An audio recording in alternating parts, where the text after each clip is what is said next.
Hello everyone, it's Kyung and we're back with a new patch notes video for January 4th, 2018. There's a pretty nice change this patch we're going to be going over with, so be pretty hyped for that. We've been waiting for this feature for in Korea over 3 years now, and NA about 2 years. So I was pretty excited when I saw it. We'll get in that in a moment. First off, for character note stuff, they changed a big one here. Previously, they had you had AP over like 260 or 250, I should say 251. They increased damage. Here we can start seeing they changed that to the start of having 271 AP. So you got to have some pretty insane gear to be getting these damage bonuses now. Really gonna have pens and tet accessories and stacking pretty much full AP here. To get that first 1.5% damage, you're gonna need 271, man. That's a lot of gear. And here we could see the damage increase by just gaining 1 AP. You keep getting some pretty nice damage increase here. Pretty much, man. If someone has full pen, full AP is just gonna like blow someone up. Like you don't even probably need accuracy. I mean, 34.3% increase. So whoever does get full pen, man, they're gonna be a god for sure. With that damage, man, they're just gonna blow people out of the water. That kind of damage increase. But again, the likelihood of anyone going full pen, accessories and everything is not very likely. But I guess this is a good direction in a way to kind of make. I guess they're trying to get people off the like accuracy train and like, yeah, stack AP. But now, I mean, it's not like you're truly stacking full AP because now we see that even AP accessories have accuracy on it. So that's interesting. I'm assuming they did this because before it probably was a little bit too strong, maybe. I'm not sure. I'm going to assume that's why they changed it to a higher threshold than before. Alright, for warriors, we got pulverized will recover more HP, so you're gaining 200 more HP, which is pretty good. I mean, more HP recovery, shoot, you'll take that. I mean, you already had pretty good HP recovery. Now you're going to have even better. And they fixed the description on flow reckless blow to super armor while charging. So you only have the super armor while you're charging, not throughout the whole animation of the skill. Good clarification there. Rangers, they fixed an issue where blasting gust after a pinpoint would reset the cooldown for blasting gust. Okay, that's a good bug to get out of the way. Fixed the issue where using ultimate charging wind SP absolute charging wind after flow piercing wind would reset the cooldown for ultimate SP absolute charging wind. Good fix. Berserkers basic AP, they got the same treatment now. It seems like they're just doing this to each class slowly. Basic AP at level 60 has increased by 16 on average. Of course, your PvP damage has increased, and they have decreased the PvP damage accordingly. It has been decreased by 5.5%. They have some little stuff there. Tamer, nothing too big. Valkyrie has got a nice one. They got AoE on the stab for Sanctum is increased by 0.5 meters. Purification will cover 80 HP on good hits. Could be good for you guys. Skill description on Purification has been edited to match the actual skill. So instead of explosion damage times 3, it's explosion damage times 1, maximum of 3 hits. And they fixed an issue where the Valkyrie could not deal any damage after switching to a combat stance by pressing tab after acquiring the absolute Valkyrie slash. Oh, that's definitely a good bug to get out of the way. We got Moose's and Meiwa's cooldown of ultimate nemesis slash and absolute nemesis slash has been decreased by 5 seconds. Musa and Meiwa can use blooming while using the stud arrow and charge stud arrow. Using blind thrust consecutively will not reset the cooldown of the skill anymore. Some pretty decent changes there, I'd say.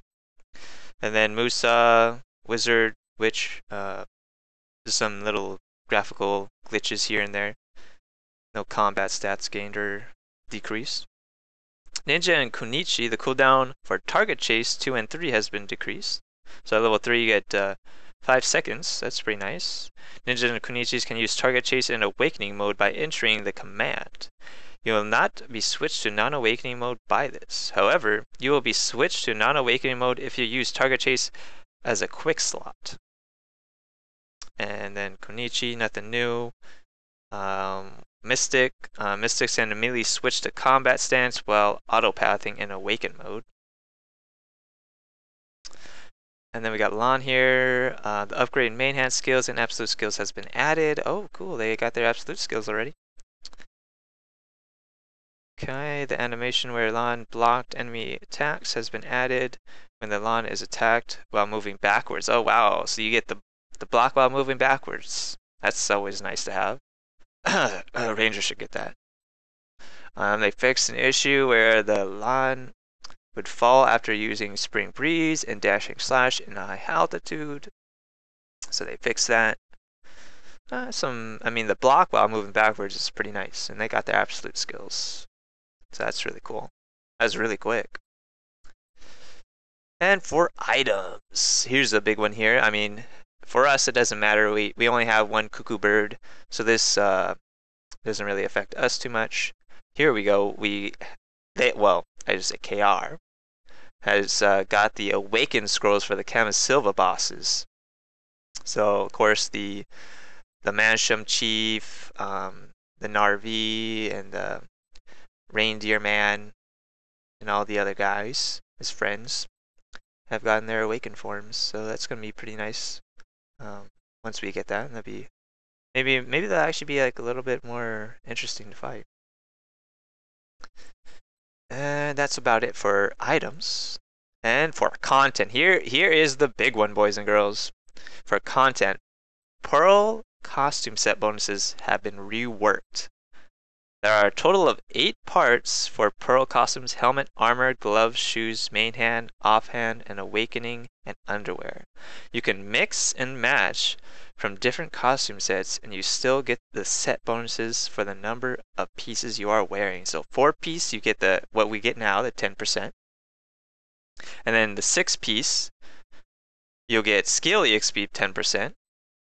And then for 8-piece, durability loss decreased by 10% and death penalty minus 10%. And mind you, all of the other bonuses that each piece has on them specifically are still there. So we gain a little bit more, and you're finally able to mix and match your costumes, which is excellent.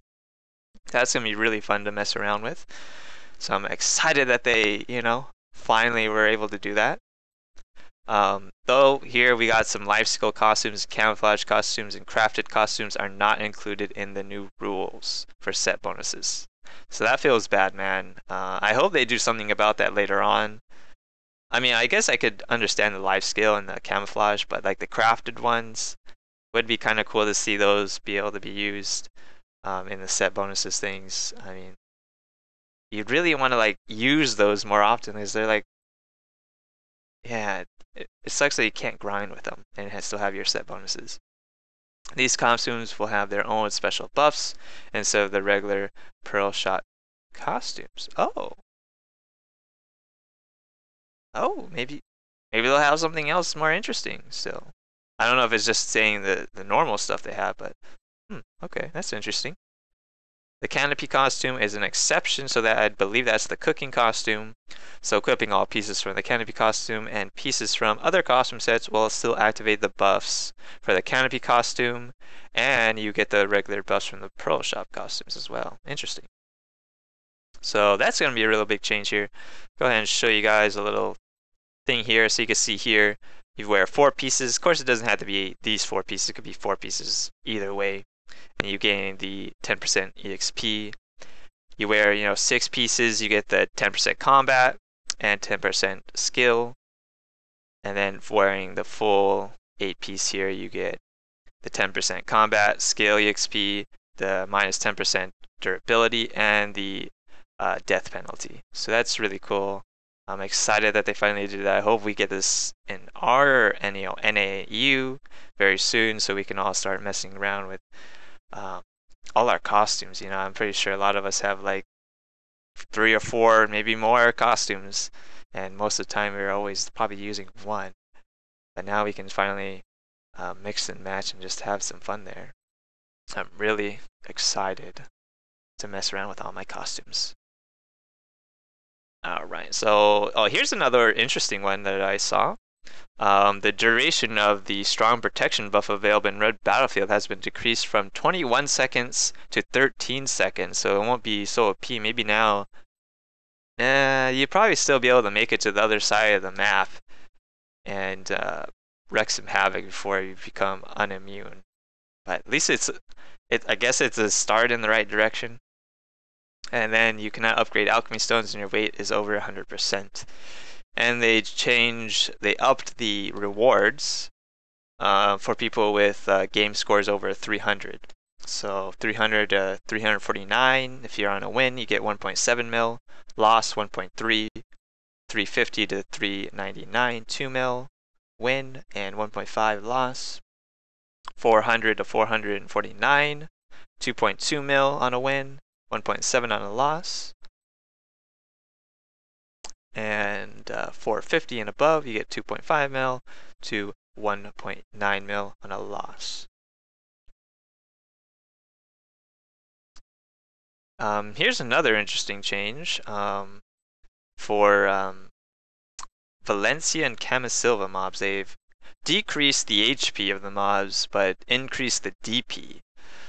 So you got basically, you can see all the like Bashams, for example, 70% decrease, 530% increase in DP. So that means beforehand, like mobs just is HP stacking. It had nothing to do with DP at all.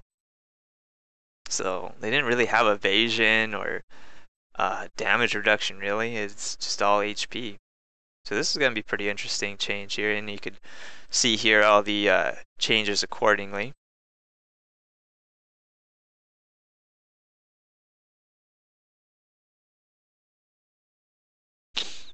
All right, and then they set new recommended APs for the places. So I mean, if these are kind of like in line with what you're supposed to be having, then you know it doesn't seem that like bad or anything. And here we'll get to some little description here. So it's pretty much saying it's about the same. So he says grinding efficiency will not be different even if you are higher AP than the recommended AP. If you are lower AP than the recommended AP, it will be hard for you to grind in that spot. So pretty much the recommended AP is more like they want you to have that kind of AP in those areas, and if you're not, then you're really going to struggle. And if you have already have higher AP than the recommended AP, grinding speeds will be the same as before. And HP of the Mashamushu charms and the totems have been increased by 75%. All right. And of course here for Quest of Knowledge, we got the Black Spirit quest to get the Awakened scrolls for the Camisilva bosses. So that's going to be interesting. And nothing else too interesting there. Game world, nothing fascinating there here either. Just some fixes here and there. No big ones from what I could see. Of course, they have the original music back in major cities, so you know all those people going crazy over the Christmas music. Well, the Koreans don't have to listen to it anymore. We still do. Here's a pretty interesting one for all those people that have more than 200 maids in their house. Fix an issue where the maid window did not show all the maids you have when you have more than 200 maids. So that's definitely a good fix for the people that have that many.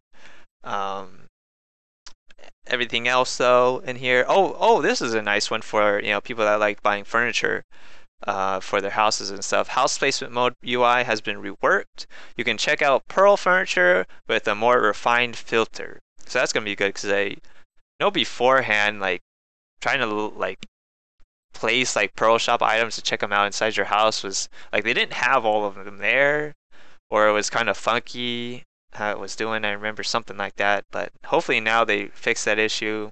You can see everything and be able to place it all down nicely. That's gonna be nice. And the description for setting invisible mass option has been edited. Invisible mass when standing on a watchtower to invisible mass when standing on a large ship. So it is fixed. This fixed the description. I'm assuming it seems like it. And here's another interesting one. Setting menu has been reworked. Menu tabs, performance, screen. So basically the whole UI for settings has been changed in KR. It looks a lot more cleaner, I'd say. When I first looked at it though, I was pretty confused on everything. But definitely it looks a lot cleaner, a lot more, what is the word I'm looking for? Psh, let's forget about that. Let's move on. But here we go. They have some presets for you. Unlike before, these are like this is way better than what it was before with the presets. You're clicking low optimization mode. So these change like a whole load of settings compared to just graphical and whatnot. So it's gonna be pretty interesting when it comes here. I don't know if they've changed anything else with. I don't think they've changed anything else. It's pretty much just they combine like all those optimization options into one little settings that you can click up and down and choose from. So it's gonna be pretty nice. So they got low settings, medium, high settings, highest. Then they even have different ones for siege. So that's gonna be pretty cool. They have the low settings for siege, medium, high, and highest. So I wonder if like I doubt it would work like this where like when you go into a siege channel, it'd actually be really cool if it would like automatically switch to that setting. That'd be really convenient, but I don't think it does that. But at least you now have a like preset so you can just go and click it instead of clicking like a whole bunch of different options. That's still pretty convenient compared to what it was before. Oh yeah, here we go. We have a picture of how the new settings looks like in KR. I think it looks a lot better. Definitely have to get used to it, but I think it looks a lot cleaner looking. So that's pretty nice.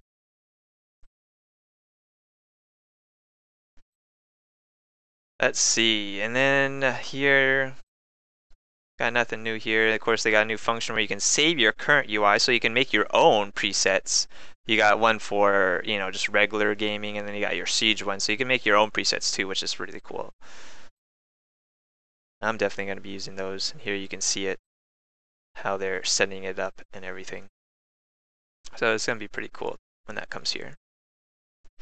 And of course, this one's super important, guys. The system message when you are entering the teenage server has been edited from 15 to 18. That's very important for us. I really hope we get these teenage servers, they're